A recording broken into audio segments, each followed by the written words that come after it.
Welcome to the Burn Bootcamp podcast. I'm your host, Morgan Klein, co-founder and CEO, along with my husband and company visionary, Devin Klein.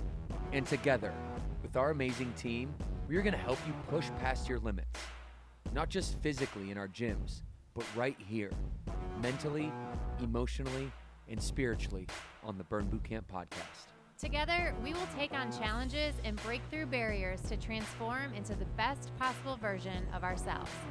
We are more than a gym. We are a community. Your community. Let's go, Burn Nation.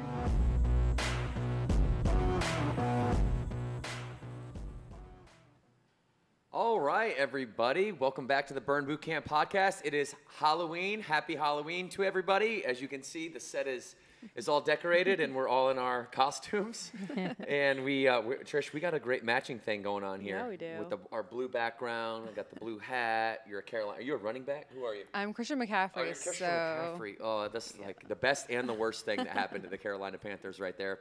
We're excited to have you all today here on Halloween. Thanks for joining us. We have an amazing show. Halloween traditions. We're going to talk about that as a group. We're going to also talk about a story on healthy Halloween alternatives. And obviously staying on theme, our own personal traditions, favorite Halloween indulgences.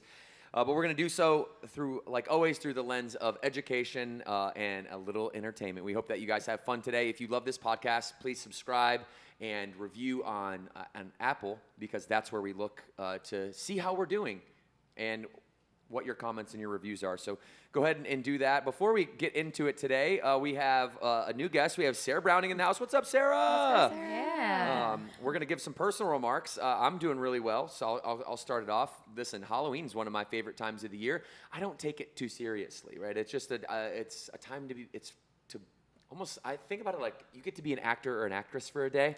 And, you know, a lot of people associate Halloween with, like, Satan and, like, the devil. And like, it's like, okay, I get that, too. But, like, let's not take life so seriously, right? Obviously, like, the vast majority of people that believe, that, like, celebrate Halloween are just doing it for fun because it's something to do communally with your family. And so we're going to talk about the candy element, though, because, you know, that's in and out of the gym over the years as a trainer. I've seen it ebb and flow from piles and piles of Halloween candy that nobody wants at their house to, like, a bucket with nothing in it because everybody is eating candy that year. So we're going to discuss that, but overall I'm doing well. Morgan, how are you? I'm doing good. You know, I think it's important to tell the audience that you're a pickleball player right now, and you're in your pickleball era. I mean, it's almost like a daily thing for Devin. Cut to me. Woo! Watch this. Paddle flip. Yeah. And that's my paddle, by the way, for anyone watching. Of course, but mine's blue. yeah, we are loving some paddleball. So I'm not surprised that you pickleball. So I'm not surprised that you dressed up as that. I have a sweatshirt on. Actually, I had to borrow this from a friend because my costume did not come in. But speaking of the Panthers, it's the dab. So I've got the skeleton. We're dabbing. But no, I'm excited. It's Halloween with our 3 children. It's a fun holiday to see what they want to be every year and really see them get into costume and enjoy time around the traditions. So Sarah, we're happy, or no, I'm going to go to Trish, actually. We'll ping pong over here. Trish, how are you today? I'm so good. I mean, my kids are so excited about today. We're actually all football players. So I have a 9 and an 8-year-old, and then I have a 3-year-old, and my 8 and 9-year-old are obsessed with football right now. And I've actually joined the bandwagon too, and I'm all in on it. So we're all going as football players. So it's definitely hype in my house. And my 3-year-old, it's so fun because 3 is such a fun age. Last year, he didn't really know what Halloween was. You know, it was kind of like, he was just like along for the ride. But this year, for the past month, he's been saying, I want to go trick-or-treating. I want to get candy, which could end up being a problem for us. And maybe you guys can give me some tips for that. But I love this time of year, and I do love Halloween. My family goes all in on Halloween, so I know we'll probably talk a little bit about traditions, but this is a fun holiday for me, too. Yes, and Sarah, this is your first time on the podcast. Welcome. Sarah Browning is our director of Kids Camp. Kids Camp is a pilot that we are running here. The vision for Kids Camp is to have fitness from every age, from 2 all the way to 72, and Sarah is in charge. So, Sarah, welcome to the podcast for the first time. Tell us a little bit about yourself. A few minutes here for some personal remarks and to catch us up on you. Hey, all right. So I did start at Burn from the beginning. I got to watch it grow from like a mommy's perspective. Mm-hmm. So I was there when they were in the gymnastics parking lot. So at the very, very beginning, I got to watch that. And then when they started doing Child Watch, I got to help do one of the first couple of Child Watches in the Denver location and in Cornelius. Mm-hmm. So I've loved Burn from the very get-go. But my passion is with kids and fitness. So I sped off and went into a different direction and worked for a different place for 7.5 years, really learning how to do my skill from a director standpoint and from a trainer standpoint. And then they brought me in. And so now I'm really excited to share my passion with the world. So we're opening 2 pilot locations, one in Lake Norman, one in South Jordan. Talk a little bit about that and what's going on right now and when we plan on getting it up and off the ground. All right, so we do plan on getting these off the ground in the beginning of 2025. We're really excited to have one location here, which is a standalone location, and one location in South Jordan, Utah, which is inside of a burn. So we're going to be testing 2 different alpha locations to see how they work.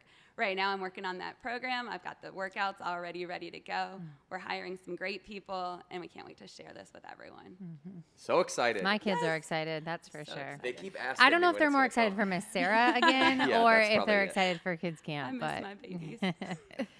Well, to just give Sarah a couple extra pats on the back here, we did take all 3 of our children to her other studio that she was training kids out of, and I was like, hey kids, who should we hire for kids camp to run the show? And it was a unanimous, simultaneous, Miss Sarah. We miss Miss Sarah. So you're amazing at what you do, and welcome to the podcast for your first time. Thank you. How you feeling? Are you ready to rock and roll today? This is so or much what? fun. Absolutely. Okay. Well, we are going to jump right into things here today before we get into our story and some member questions that we will take around the horn answers on. We've got current events, all right? So every month we have a monthly focus for our programming. And let me just back up. I've been talking a little bit about 2025 and what that's going to look like for Burn Nation in terms of the fitness protocol and the fitness product. You as members can expect how would you say, a more simple yet more sophisticated. I think Voltaire said that. Simple is sophisticated. So a more simple but more sophisticated approach to your results ultimately. And we do that through group periodization marked by 6 to 8 week cycles called mesocycles. And these mesocycles are each going to have a handful, 2 or 3, human movement patterns. There's only 12 of them here at Burn Boot Camp. And you know it's push and it's pull and it's the classic lunge and it's the hinge and it's gait and balance and the rest of the 12, right? But each one of those 12 have 2 movements that we will track, just like we have in the past, only it'll be more formalized and more in a period, right? A period of time called those mesocycles where there's an outcome for each individual cycle of the year, breaking our Keep Moving Club up, you know, the 250, 200, 150, 150 goals into one layer deeper for those members that are ready for that, right? Some people, I lost you at mesocycle, right? Like I lost you there. But at the end of the day, we have members, Matt, and I definitely believe this, that an educated member is somebody who is retained and someone who is empowered. And they will continue to stay with Burn Boot Camp because they're continuing to get challenged. And you look at gyms that are 7, 8 years old now, and it's really that time for that membership, especially in those gyms, those membership bases, to have something elevated to keep them motivated and keep them intrigued. And so you see that in this month with the half kneeling shoulder press as we are rolling into 2025. We have a half kneeling shoulder press focus for this month, and then a standing medicine ball rotation focus for next month, the month of November.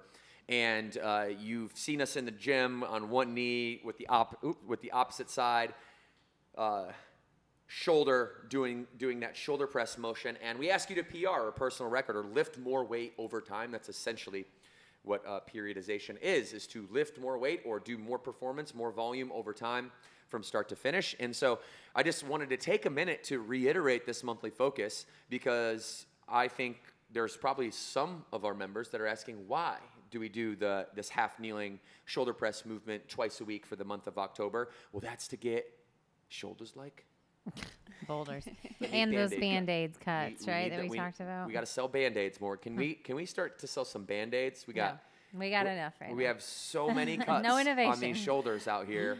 We're just cut up. We need Band-Aids.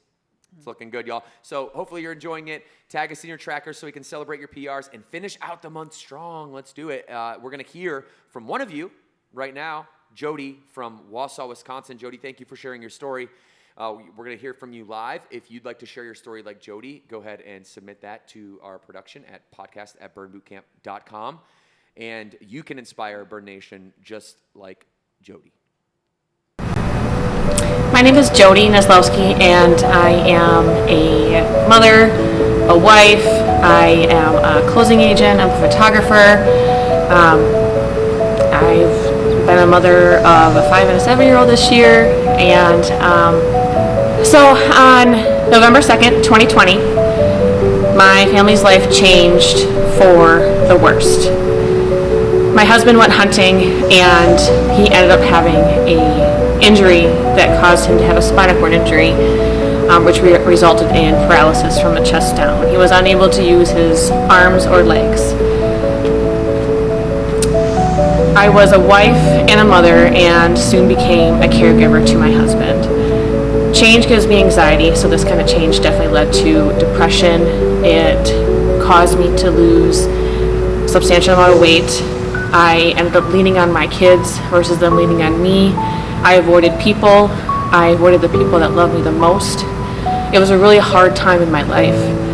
When my husband came home after 100 days in the hospital, we finally decided, we got into our new routine, created our new normal, and he started to get more independent. He started to bounce back a little bit, got stronger, but part of me still kind of was where I was when the accident happened. I never I never was able to find myself. I needed something to bring me back. I ended up seeing a couple different posts about Burn Boot Camp online. I always was interested in working out and exercise, and so I knew that was something that would give me an opportunity to focus on myself. So I decided to try it out. I showed up, and instantly I knew that this was a place that was going to bring a good atmosphere to my life. I grew very fond of the people that were here. People were very warm and welcoming. I grew a community, a family. People began to understand me, and it really helped pull me out from where I was.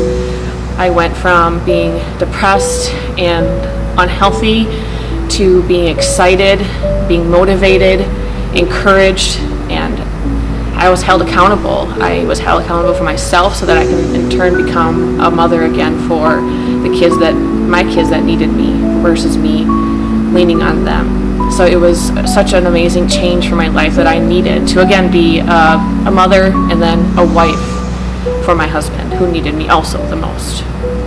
So a big one that I really want to share is not just with myself as far as change goes.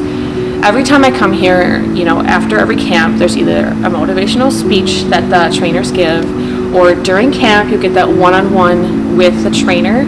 And I found that I internalize a lot of what I've learned from that, and I bring it home. So I will either use what I've learned for myself, or actually I've learned a lot of that to use with my husband. Having a spinal cord injury, he has to use a lot of his mind-body connection. He has muscles that don't work properly, but taking in a lot of what I've learned, I was able to utilize with him so that he can actually focus on certain muscle groups, or focus on even things that he's eating that can help his recovery as well. So it's been such a good thing. Burn has been such a change for me and him. He can't physically be in this gym as much as I'd love him to be, but he's also benefiting from it as well because he can actually utilize a lot of the same tools that I have learned from coming to Burn Boot Camp.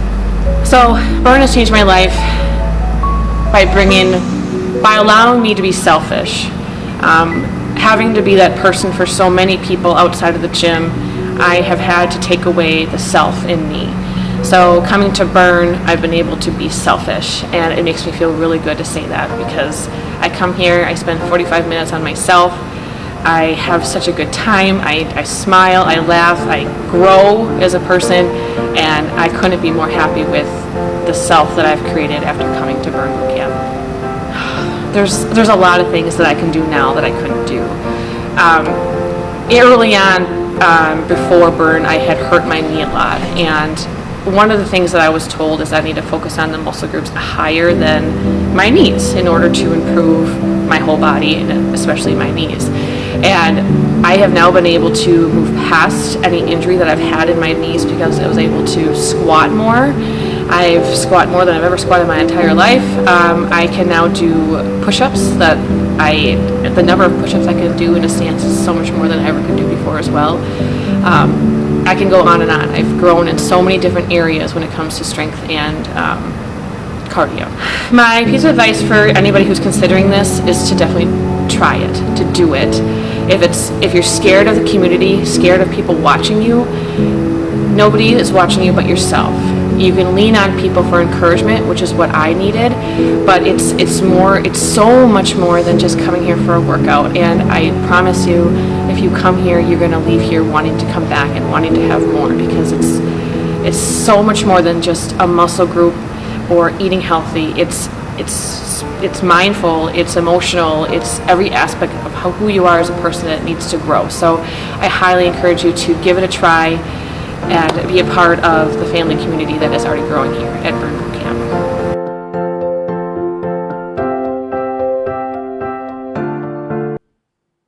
Well, wow, Jodi, thank you for sharing your story. I have so many emotions right now, and I think what I'd like to do is first of all, congratulate you on this journey that I see unfolding right in front of us, from needing encouragement to then giving it. You came into Burn really needing somebody to help you, and you mentioned that words matter, and that the trainer's advice, or as you said, motivational speech at the end of camp was a piece of you. It was a piece of camp that came home with you and became a part of your family when your husband is unable to move the lower half of his body and get into Burn. That doesn't mean that our philosophy and strategy for each individual minute of every single camp isn't. We know that our words really matter, and to any trainer or any service professional out there that think your words don't matter and you're just showing up to give a service and exchange and have a transaction, well, what we do at Burn is transformational, and Jodi's story is a testament to that. When you are giving your cool down and promo and you're speaking from your heart, you're actually giving belief systems, or at least offering up belief systems to everyone in your camp individually, and they take that home with them, right? It's a very powerful notion to have a microphone and for people to be able to hear your words en masse and then emulate you. And so, Jodi, listen, it's like, there's like no sympathy or anything like that it's appropriate in this moment. This is just about you executing on what life has to offer. And Friedrich Nietzsche said, he's a philosopher, he said, life is to suffer. And the meaning of life, or the survival, is in finding the meaning of the suffering. And all of us go through that, and it's kind of a doom and gloom notion. But isn't it so true that we're all faced with tragedy after tragedy after tragedy after tragedy, and it's just this nonstop flow of tragic events that happen. And so the purpose of life is to find meaning in those moments, and to, as cliche as it sounds, bright side up. And she took this opportunity to do that. She languaged it as selfish. And there's two types of selfish, right? There's the selfish that's like for me and only me, and everyone else needs to realize that I need to do this for me, so you need to change your behavior around me so I can do this for me. That's the outside-in approach. What she means is the more selfless version of selfless, where I'm going to do this for me because it's for you, right? That through me, my energy impacts your happiness, your prosperity, your peace, and I refuse to drain my own energy out, because I know that reciprocal energy to you is so important for your own health and happiness, and that's what families do for one another. Whew. Morgan. Yeah, that brought up a lot of emotions for me, just to hear her story of the tragedy that happened to her family in 2020, and just the pain you could feel in her voice of when it took her back to those moments of a complete life change, and flipping your world upside down to becoming also a caregiver on top of a mom of two small children, and of course a wife. And so she kind of put me right into that story with her, and yeah, lots of emotions on that front, as well as just the reminder of what is possible in this community, and when you surround yourself with positive people and you go do things for yourself. And it just stories like this never get old to me as the co-founder and CEO of how Burn Boot Camp is impacting people's lives. And so just thank you, Jodi, for your vulnerability, and thank you for sharing your story, and thank you for now taking your pain and using it, in a positive way to help others, inspire others, and also to help your husband, and to show your kids what it looks like to be resilient and, to keep going when life kind of throws you down. So that's an incredible story, and I think that needs to be shared with the world. So, Trish. Yeah, just going kind of based off what everyone said, and also Devin, to the selfish part of that conversation that we talked about. I always like, and from a marketing perspective, we say it's the self-love, and to hear Jodi, you take in and to know that you needed to make a change is hard. And so I'm so proud of you for that. Your kids look up to you because of that. They see what you're doing. You're inspiring them. You're empowering them. You've transformed yourself. You're transforming now your own family because of what you did to take that big step, which is that's again, congratulations on that. But then also now you are what you're feeling in the gym and how you're challenging yourself. You're pushing yourself outside your comfort zone. You're taking that knowledge of what you're feeling and then you're sharing that out to your family. That's not, selfish. That is incredible that you're doing that. And it brings me back to the whole idea of this brand and what we want this brand to do for people.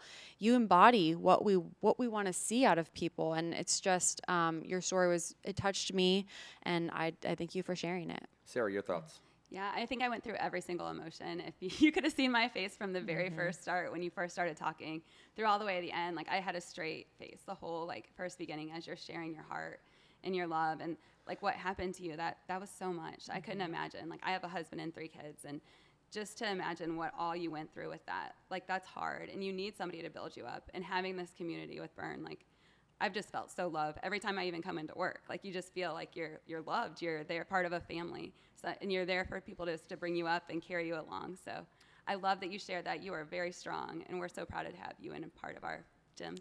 Well, we're going to keep riding with you, Jodi, and keep supporting you. I know Wausau, Sonia, Dean, the whole team, everybody that has been a part of your journey, we're here with you. And I know suffering is inevitable, but to do it with others who love you unconditionally, is definitely a better environment than not having that. So we are with you, buddy, and thank you for sharing your story and being vulnerable. Burn Nation, throw up some power of prayer for her and just really give all your good energy to her family up there in the Midwest in the great state of Wisconsin. So if you would like to submit your story and be a part of the podcast, we know there's so many amazing, incredible stories just like Jodi's out there, podcast@burnbootcamp.com.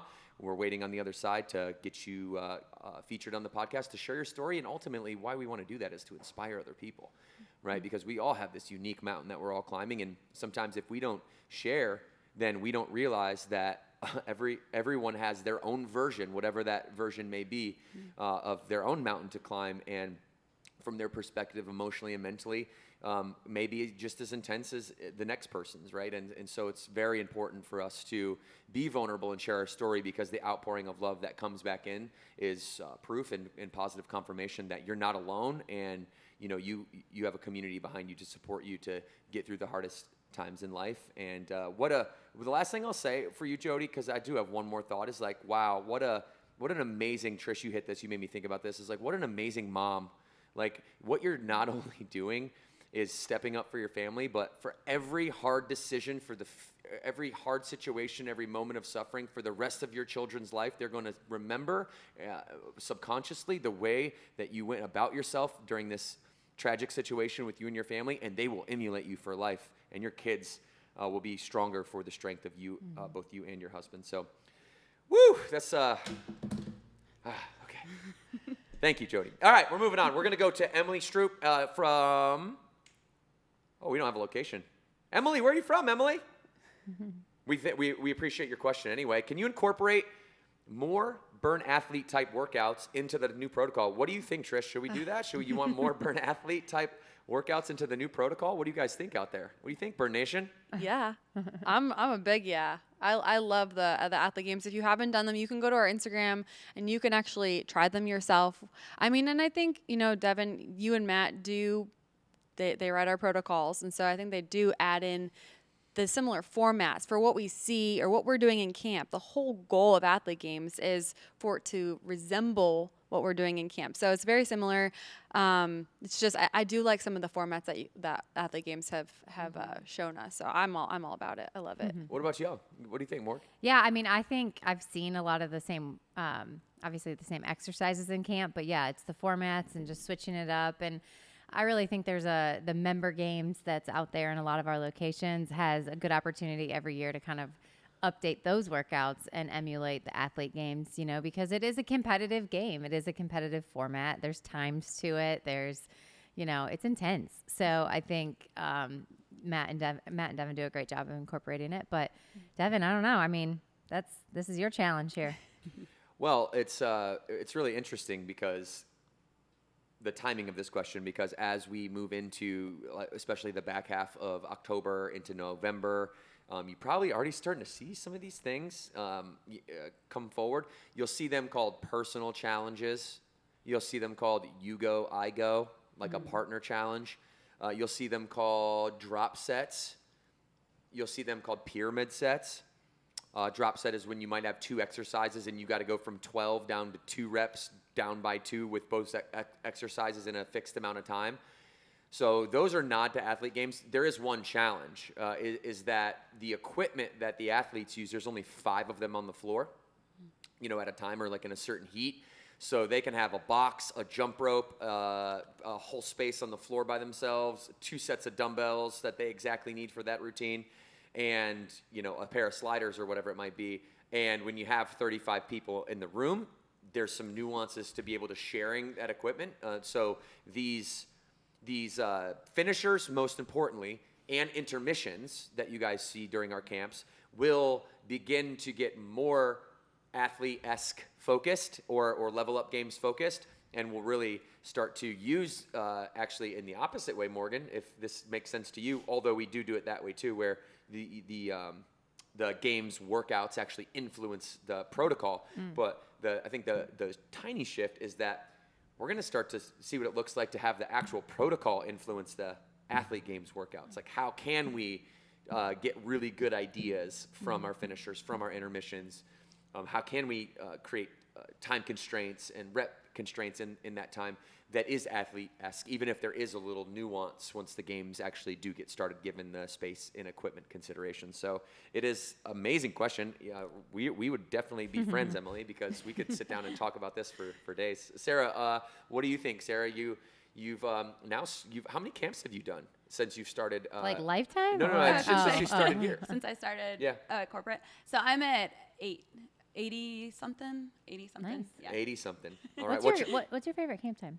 My favorite, noon. Noon, yeah. I love working out at noon because it's such a big... Good break in the day. Yeah. It is good energy. It's a big crowd, lots of good energy there. Yeah. But it was my first athlete games. So I got to see it firsthand on the floor the entire time, and it was so powerful. So putting those in the workouts, I can't wait. I love being challenged.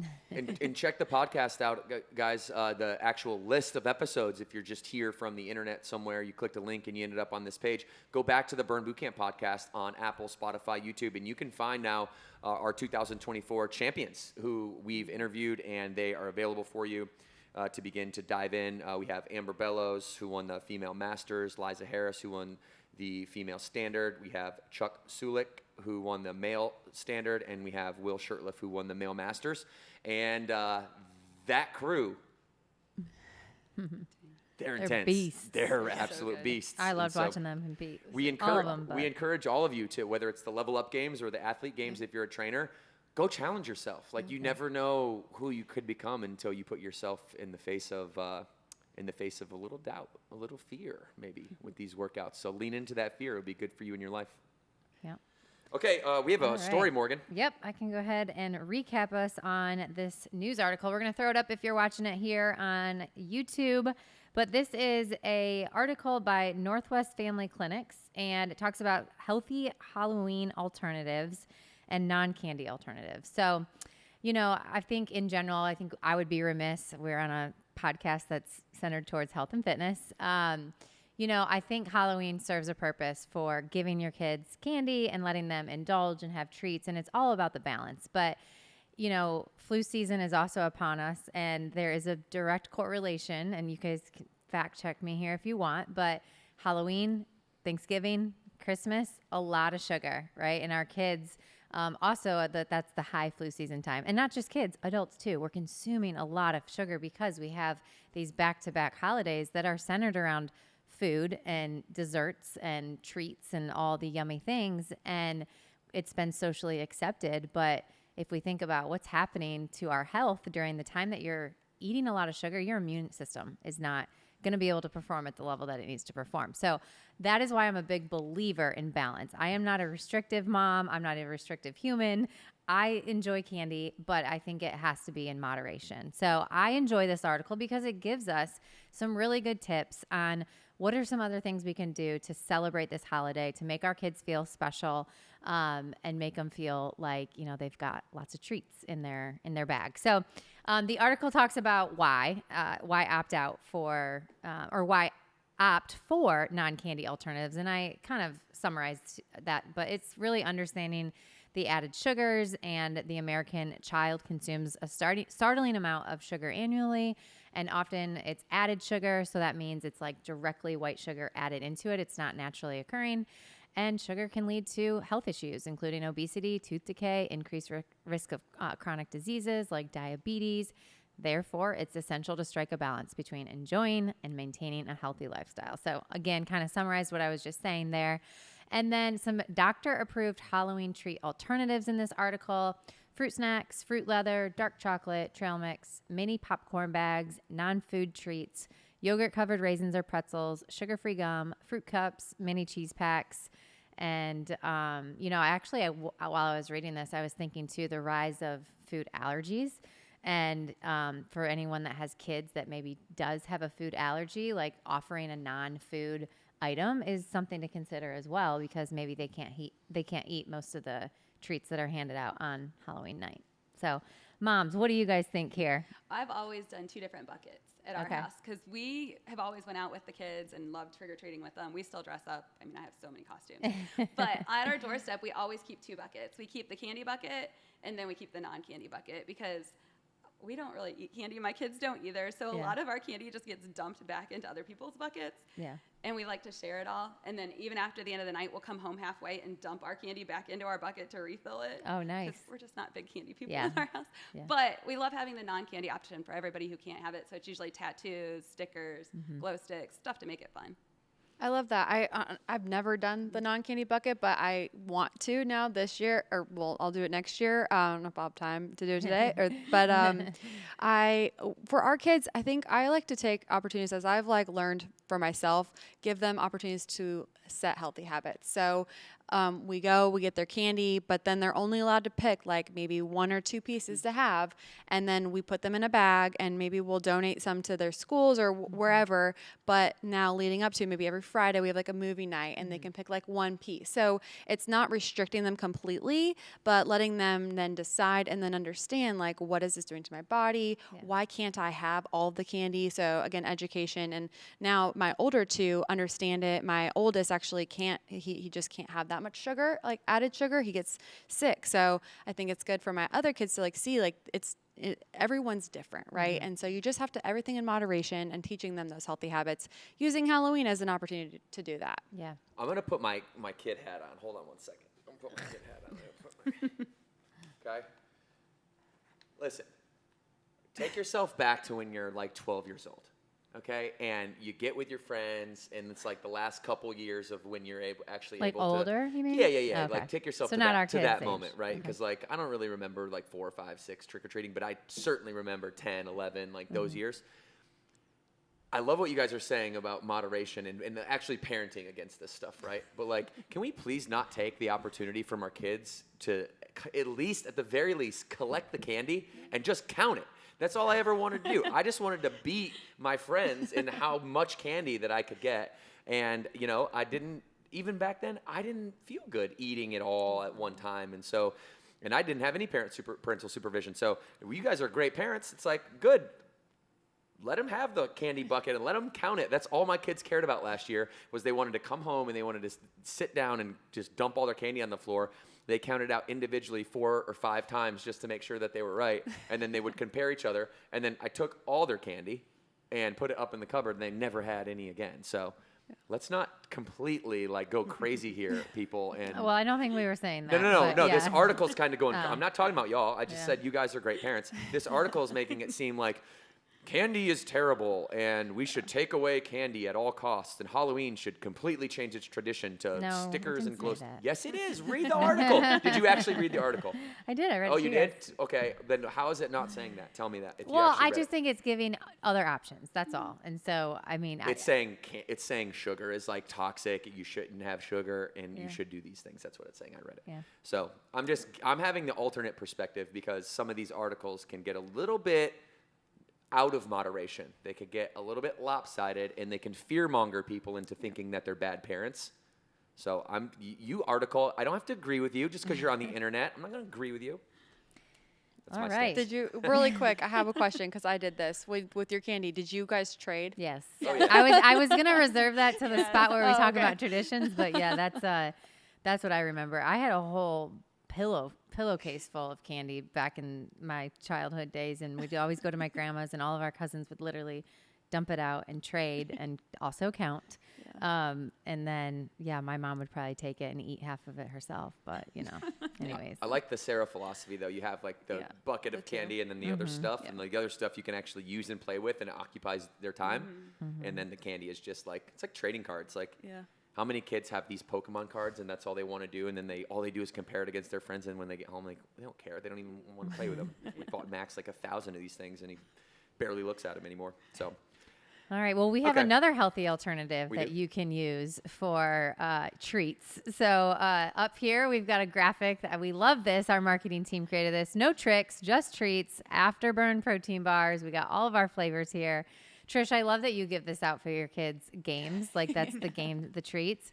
Yeah, you could do that too. I mean, that's kind of an expensive treat for Halloween, but maybe you could trade some candy for an Afterburn bar with your kids as well. But we're on this topic. It's, Afterburn bars are a great source of protein. It's got 5 grams of sugar, so lower on the sugar side, 10 grams of fiber.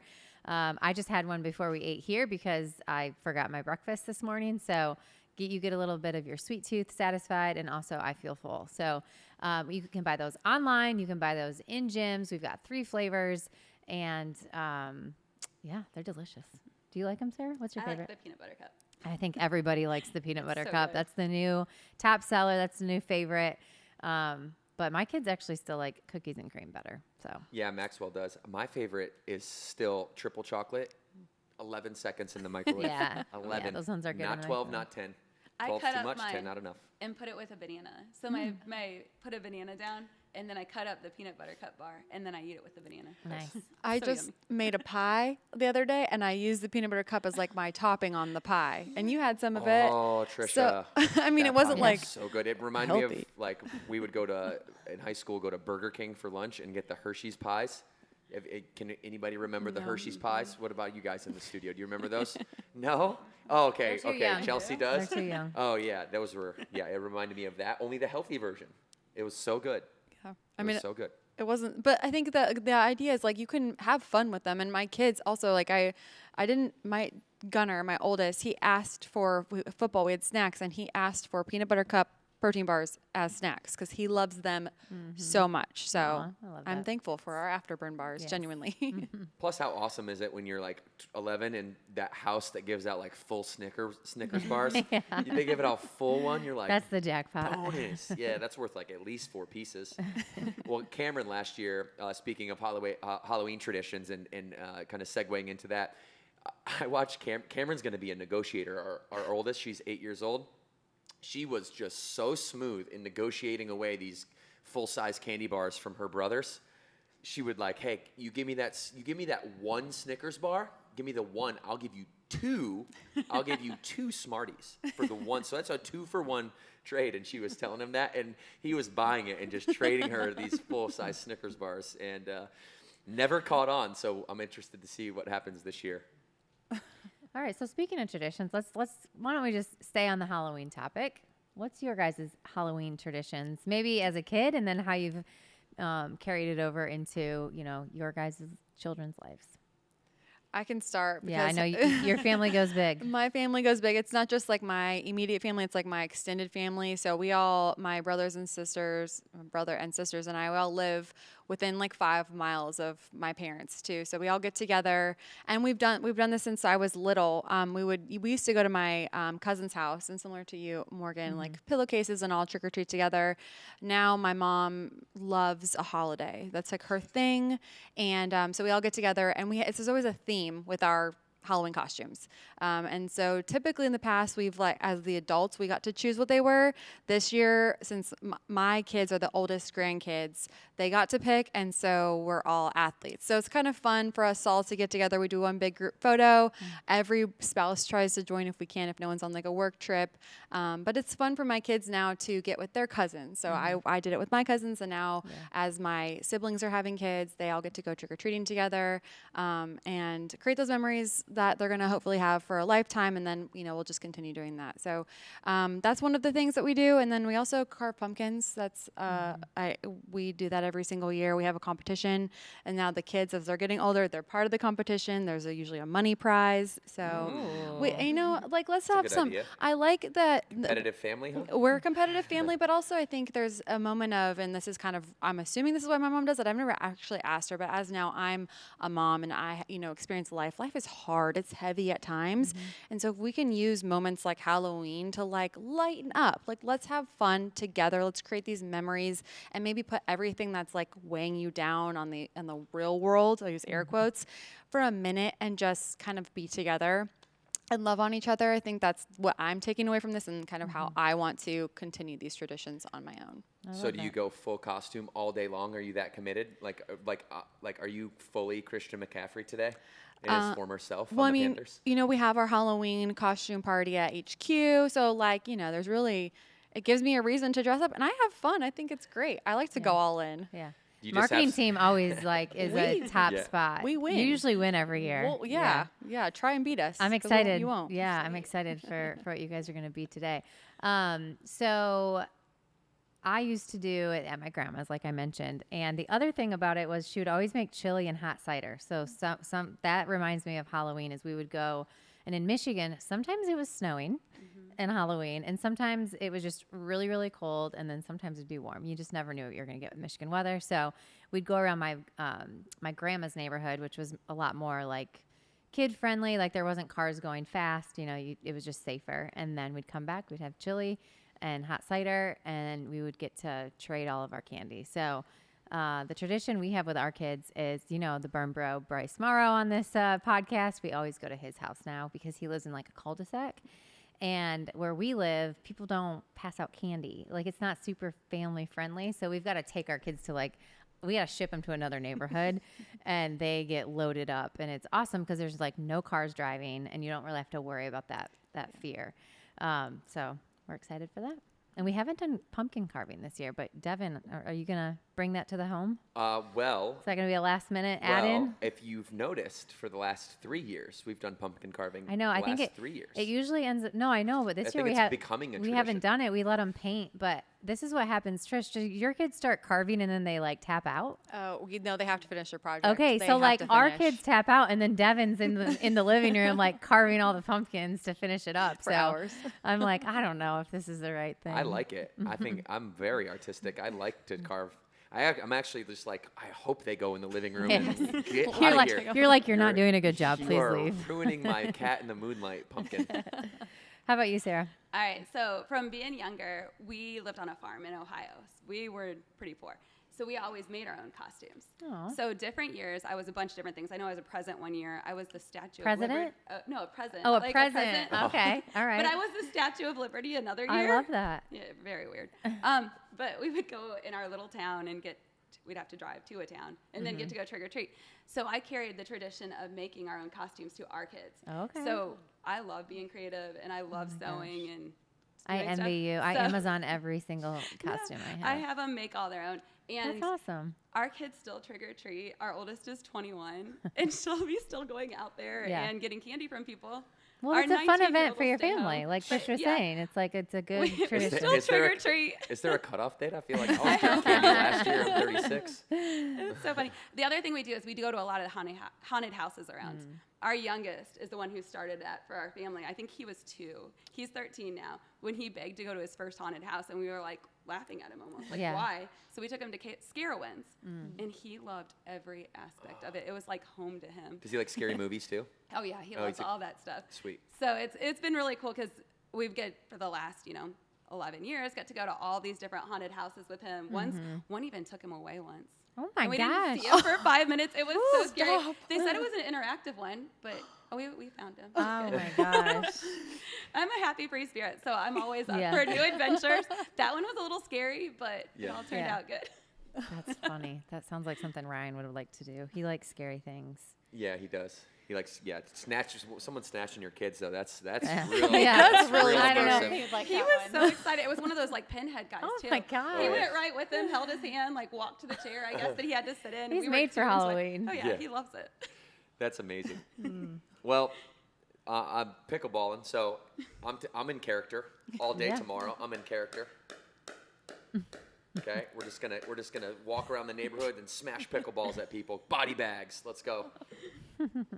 You know what that means yet, Morg, in the pickleball world? I don't. When someone Body bag. Yeah, when someone they rush the kitchen on your third shot drive. Okay. And you put it right in their belly button. It's called catching a body bag. Okay. Oh, jeez. Yeah. You put it on my arm did last put it on week, and your I had a arm. bruise from it. So. I didn't mean to do that. Yeah.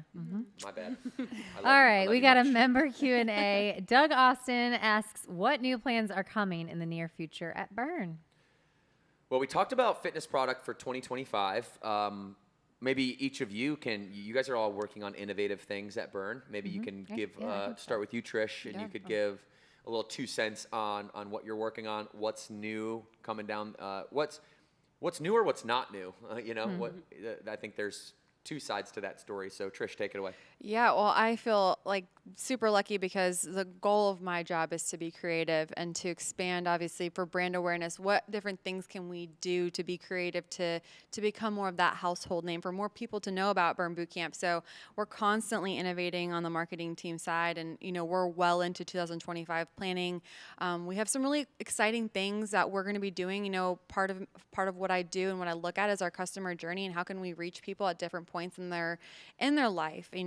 For the longest time, our core demographic is that late 20 to early 40s, but we are seeing more members in our gym. You can become a member at 13, right? And then we also have Child Watch, and now we have Kids Camp. So there's just these different touch points for the brand in people's lives. And so now I get to be creative. And how do we reach the audience that's out to college? How do we really become part of their life and really make sure that, if they came to camp before they went to college and now they're at college and maybe they don't have a location near them, we obviously have Burn on Demand, which is an offering, but we just want to have more options for that age range, and then also just for our whole life cycle, how can I get out there and be in front of them so that way, just like Jodi's story, how she was impacted, we want everyone to feel impacted because to Devin's point, everyone has their own mountain they're climbing, and everyone's mountain is unique to them. But, I do feel strongly that we always say we want people to come to us feeling strong, leave feeling stronger. We're here for you, not just physically, but mentally and emotionally as well. And part of that is also, how can we be more than just fitness? We are a lifestyle brand. We have nutrition products for you. We want to be that one-stop shop for you. So, I rattled off so much, and that's real. I get to be super creative, and how are we bringing this? And so the world knows about Burn Bootcamp. So I don't think I hit on one thing specifically, but just stay tuned to the Burn Bootcamp marketing strategy and tell your friends. I love it. Sarah, why don't you take the mic? All right. Well, for me, it's Kids Camp coming in 2025. Opening those 2 Alpha stores is just so exciting and so new. And then we don't just get to touch the lives of the kids in Child Watch. Now we get to bring them out of the Child Watch too. So where do they go next? Where do they go between those weird steps where they're like 5 and 6? And there's Child Watch they're kind of getting old for. They feel big there. So now we get to bridge that gap from that age all the way up till 13 when they can be in the gym. We get to bring them down to Kids Camp, and we get to just enrich their lives through that. So I'm really excited about that program. When Sarah first came on, one of the first tasks that we talk about was taking the Burn Bootcamp workouts and then kidifying them. And I kid you not, I think I was like, hey Sarah, let's get the first 90 days of workouts going, and I think like 3 days later, she came in with 100 workouts. I was like, dude, you just stay up for 72 hours and just write workouts? You're clearly very talented and passionate about it. So we're excited. And we have a kids camp on our app too. So it's a great bridge too to, again, that offering that we have both digitally and now bringing it somewhere physical. So I'm excited. All right. I'll wrap it up. Honestly, I don't have any hot innovation topics here. As the CEO, I've really asked Devin over here as the visionary to slow down a little bit in innovation, and let's go really, really deep in the things that we've worked so hard over the last 10 years to bring to Burn Nation and bring to our members. So we'll continue to evolve our offerings, but we rounded out meals this year, and we're about 60 days in with meals, and we've got a lot of things out there that are helping serve and fill gaps for our members. And now it's just about how do we go a little bit deeper in that, still come out with some new flavors and things like that, a updated protocol, but not a lot of like net new things coming down the pipeline outside of what they've talked about here. It's a new chapter. It's a new day. It's a new day. We've created the ecosystem. Time to go deep. Yep. We're gonna do a little trivia thing, Morgan. Right? You got some questions we over there. are, yes. So we're quick little Halloween trivia. Yep, we're going close back it out to Halloween to close it out. So I did not make these questions and answers. They came from a fact sheet. And to be clear, no, we haven't seen them yet. Yes, they have not. I'm a little nervous. Okay. All right. Number 1, what state produces the most pumpkins? 5, 4, 3. Iowa? Delaware. No. Somewhere in the Midwest. Illinois. Okay. Midwest. According to the U.S. Department of Agriculture. Number 2, why are the Halloween colors orange and black? Salem witch trials. No. I honestly was like, that's a good answer. All right. So while there are competing theories, it's thought that orange is for pumpkins and black is for night. Okay. Oh, that's just too logical. What is the most popular adult Halloween candy? Snickers. Reese's. No. Reese's. No. M&M's. M&M's. Oh, Good job, okay. Sarah. What is the most popular kids Halloween candy? Smarties. M&M's. No. Is that Reese's? Skittles. Reese's Cups. Oh, that's my favorite. This one's gonna be approximately how much money were Americans expected to spend on Halloween in 2023? Oh gosh. Oh God, I don't even want to say that. $6 billion. No, more. Really? 10 billion. billion? 12.2 billion with a B. Oh my Yeah. gosh. Just in America.